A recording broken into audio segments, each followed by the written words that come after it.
سلسلے ایسے تو نہیں چلے سے لوگوں نے کام کیے ہیں.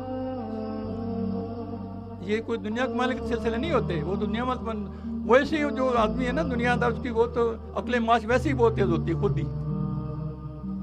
ادھر تو یہ عقل سلیم لینے کے لیے آتے ہیں، ادھر لے کے وہی کاروائیاں کرنے سے پھر کتنا فائدہ ہوا بیت کا. اس کے بیت کا مقصد سمجھو، خدا را اپنے حال پہ غور کریں، میں بھی کریں، آپ بھی کریں. اس کو آسان طریقے سے نبھاؤ تاکہ ہمیں مرنے کے بعد ہمارے قبروں میں، ہماری آخرت میں، ہمارے محشر میں، ہمارے پلسرات میں یہ چیزیں کام آئیں. جب بیت پیر پکڑ کے بے پیرا رہا تو کیا رہا؟ اپنی میں ماری نا، اس حوالے کیا نا، تو اس نے بنانا کیا؟ جو اندر گنڈ ہے وہ اسی طرح رہے، اس کا کوئی کیا بنائے گا؟ اس کا کہنا مانے نا، اپنی میں چھوڑے نا، تو بننا کیا ہے؟ پھر تو شیطان کا دوست بننے. اس نے نہ بنائی تھا نا میں سے بہتر ہوں، یہی کہا تھا نا.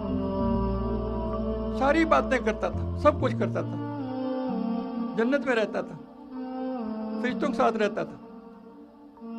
عبادت بہت سمجھ آئیے، نئی بات تو نہیں کر رہا، لیکن اس کو سجدہ نہیں کیا، اللہ کو حکم نہیں مانا، اپنی ناک کو سامنے لایا کہ میں اس سے بہتر ہوں، اپنی بہتری سامنے لایا، اپنی بہتری اپنے اس کا کہنا نہیں نہ مانا. جو بندہ اپنا کام چھوڑ دے اس کا حال کیا ہوگا؟ ابھی آپ کو سمجھ نہیں آئی کہ اللہ نے آپ کو کیا بنایا ہے.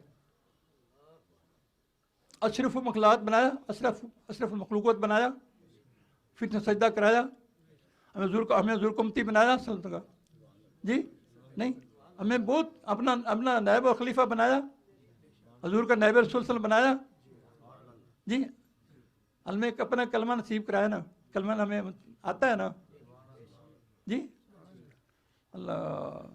اور جو بے شمار لوگ بغیر صاحب کے جانے والے جنت میں 70,000 پھر 70,000 اور جانے پھر 1,10,000 ان میں نام شامل لکھا سکتے ہیں نا بندہ کوشش کرے تو، جی کوشش کرے تو لکھا سکتا ہے نا. کب کرے گا یہ؟ کب بڑی بات سنانا چاہ رہا ہوں آپ کو، جب وہ اپنے کام کو پہچانے گا، اپنی حقیقت کو پہچانے گا، اپنا بندے ہونے کو پہچانے گا. میں نے بھی کہا بندہ ہونے میں کیا ہے، بندہ ہونا بہت بڑا شرف ہے نا. مسکین ہوتا ہے نا، عاجز ہوتا ہے نا، محتاج ہوتا ہے نا، لاپرواہ نہیں ہوتا نا، ایسے نا. جب اپنی حقیقت سے ہٹتا ہے نا پھر مار کھاتا ہے.